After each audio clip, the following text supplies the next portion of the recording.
Okay, Aftermers, thank you everyone for tuning in to another episode where we feature some of the best underground hard rock and metal bands across the globe.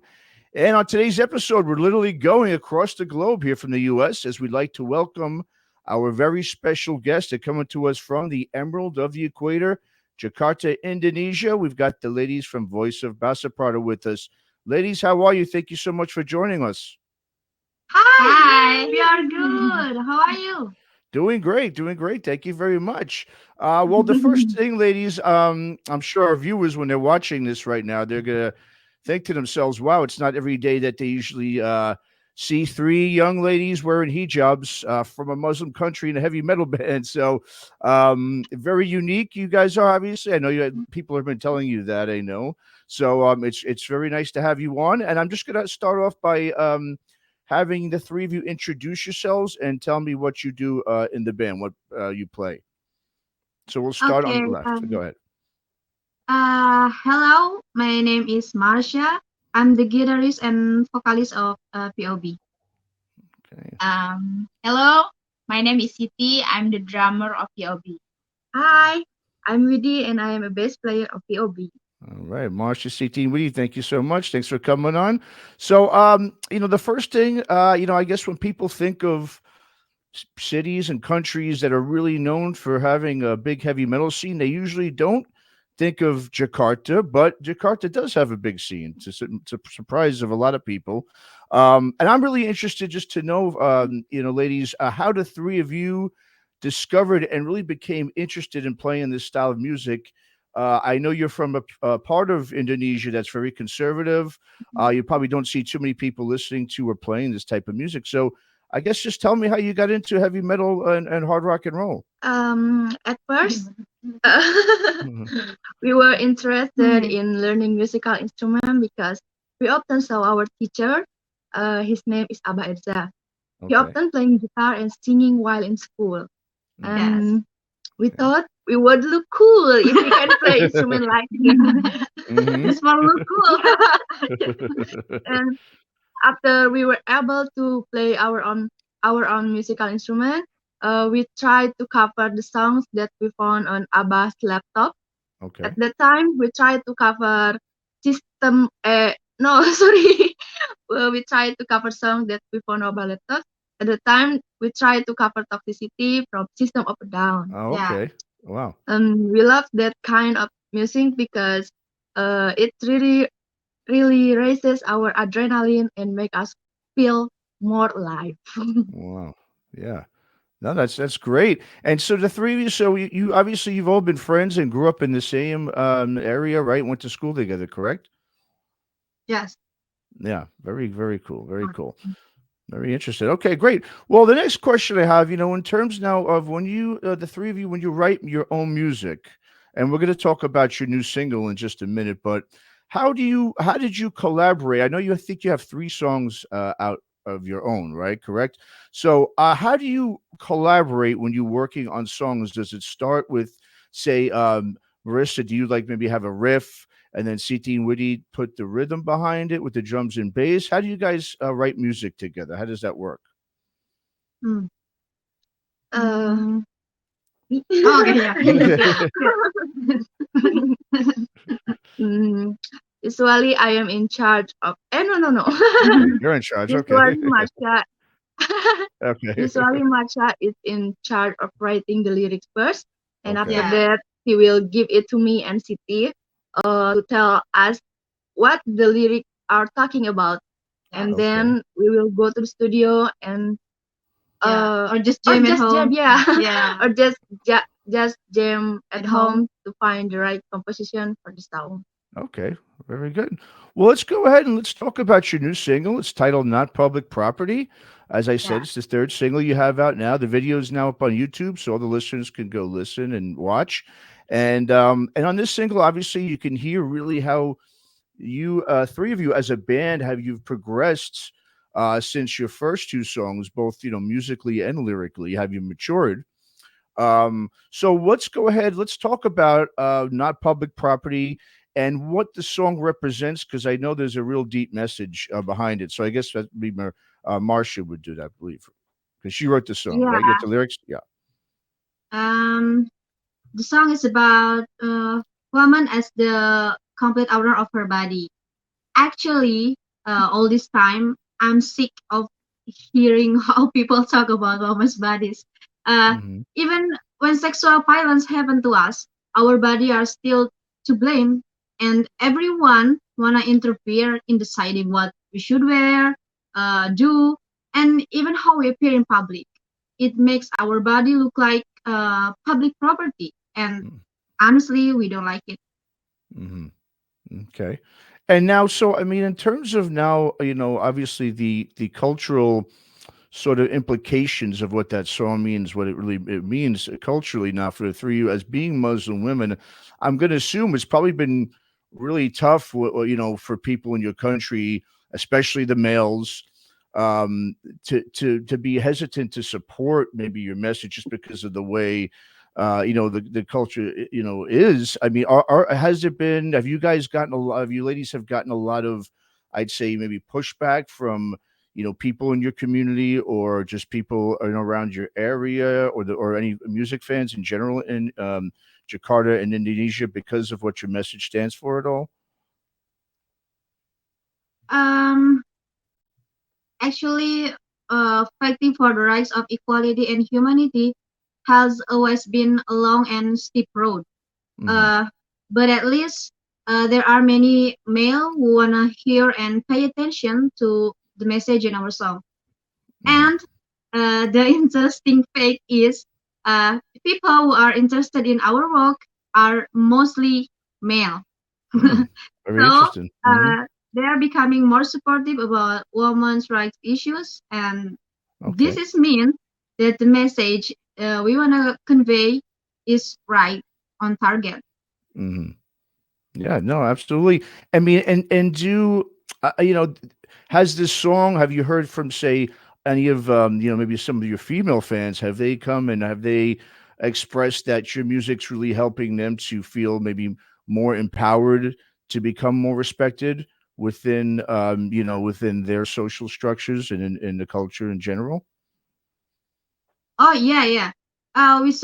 We also support other women to speak up about it, and Okay. we are happy where we receive so many message about how women follow our step to become musician and learn musical instrument to speak up about women's rights.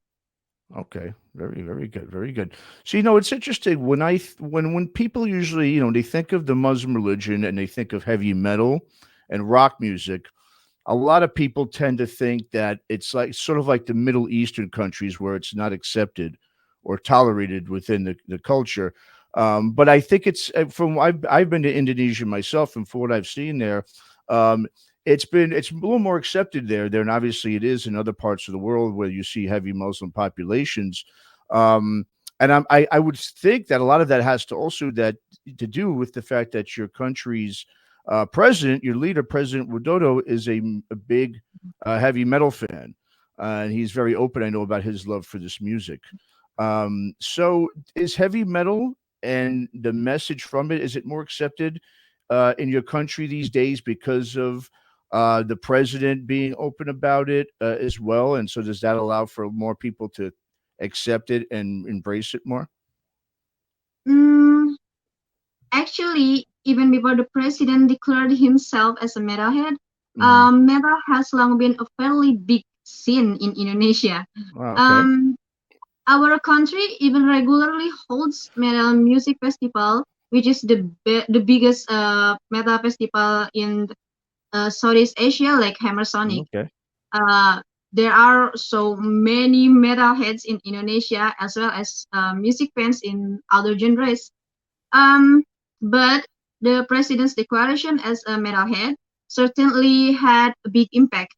At least he helped open up the opportunity for anyone who wants speak up or criticism through metal music to be more listened by those who have often not listened to it.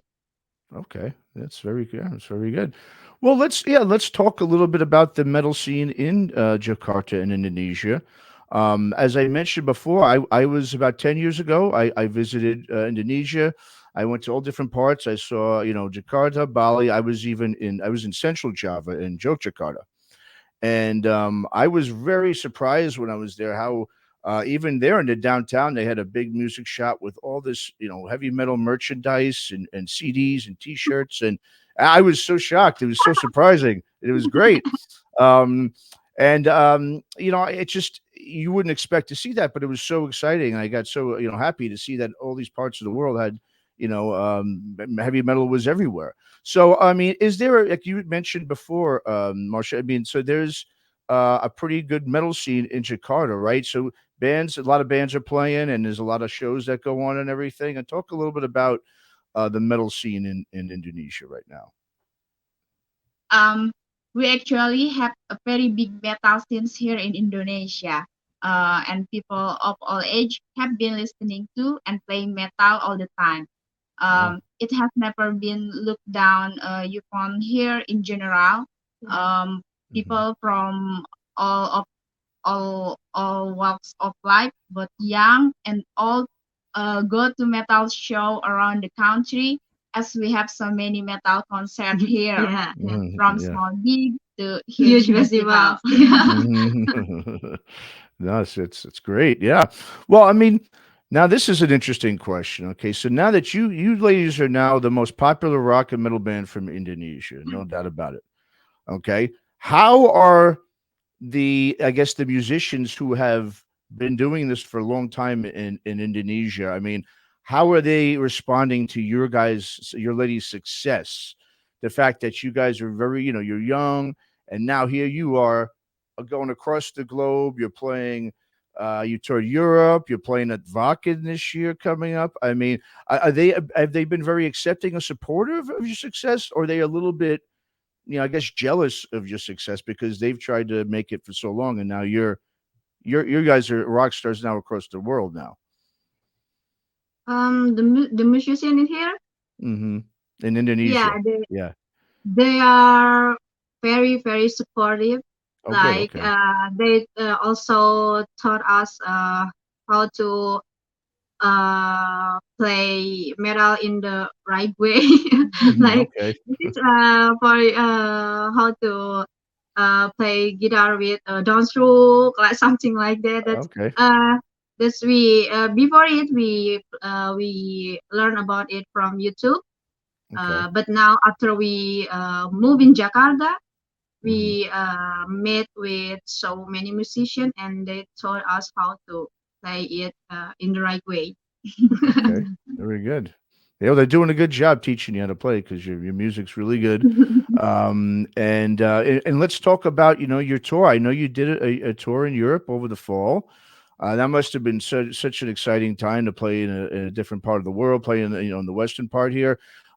Talk about the reception that you received and how your experiences were playing on that tour in Europe in the fall last year. Hmm. When we play on the international stage, international Yep. stage, uh, the audience, most of them look more expressive. Yes. They enjoy Okay. our performance with headbanging, Yeah. jumping up and down, and more communicative. Where in Indonesia, people need more time to process their shock when they watch us. Yeah, yeah, Oh wow. And so we also need more time to get them used to it and give them Mhm. time to catch their breath. Yeah. Yeah, that's right. Oh, very cool. Well, I did like as I was saying before, you ladies are now scheduled to be playing the Almighty Wacken Open Air Festival in Germany. How exciting and even nervous, maybe a little bit, are you going to be in front of that huge crowd that you're going to see when you go to that show? How exciting is that going to be? And nervous too. Oh my Oh god. my God. We are very excited. Uh, to be honest, we were very nervous. Yeah, that's Yeah. true. But at the same time, we are very excited and can't wait to get there soon. Yeah. Yeah. That's Because this is one of our big dreams to play in there.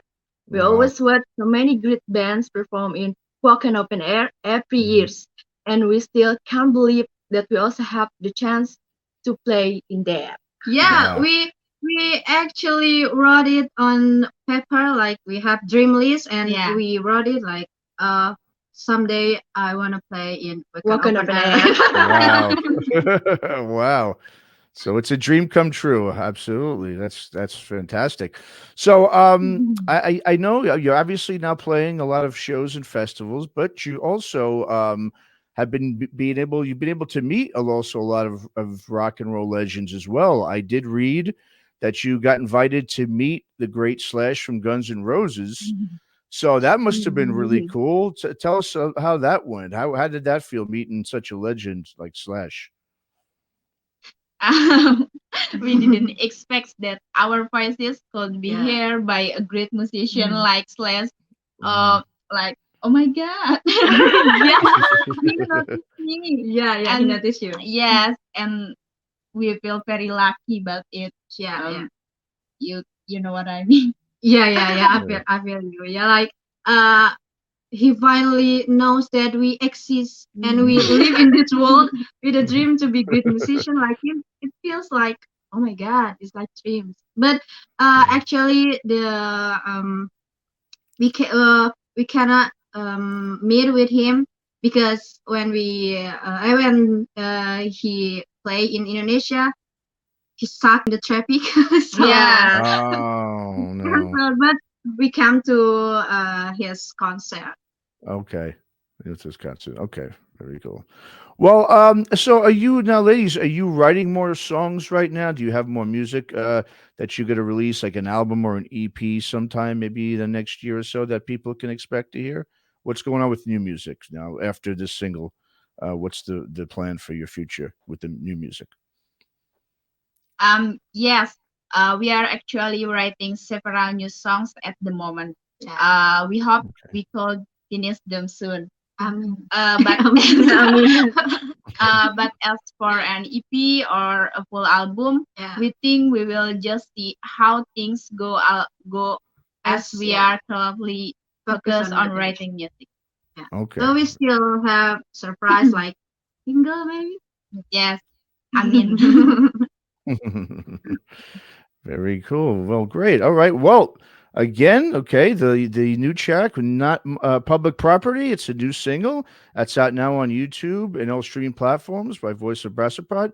And ladies, where could we send our listeners and viewers? What's the best place for the people to keep up with you and to check out your music and your tour dates and all that good stuff? Where should we send the fans to? Yeah. um, Oh, yeah. you can visit our web at www.voiceofbaceprot.com, our Spotify or YouTube channel Voice of Baceprot, and at 12wire.store for our merchandise. And you can also visit our Instagram at Voice of Baceprot, And our Facebook at Voice of Baceprot. and also our Twitter at Baceprot Voices. Voices. And Don't forget to support our movement. You can check it on Instagram at not.publicproperty. Very good. Great. Well, once again, Voice of Baceprot and ladies, not public property is a new single. Thank you so much for coming on and doing the interview, and good luck with everything, especially that big Vakken festival this summer. thank you. Thank you. Thank you so Thanks. much. Thank you so much.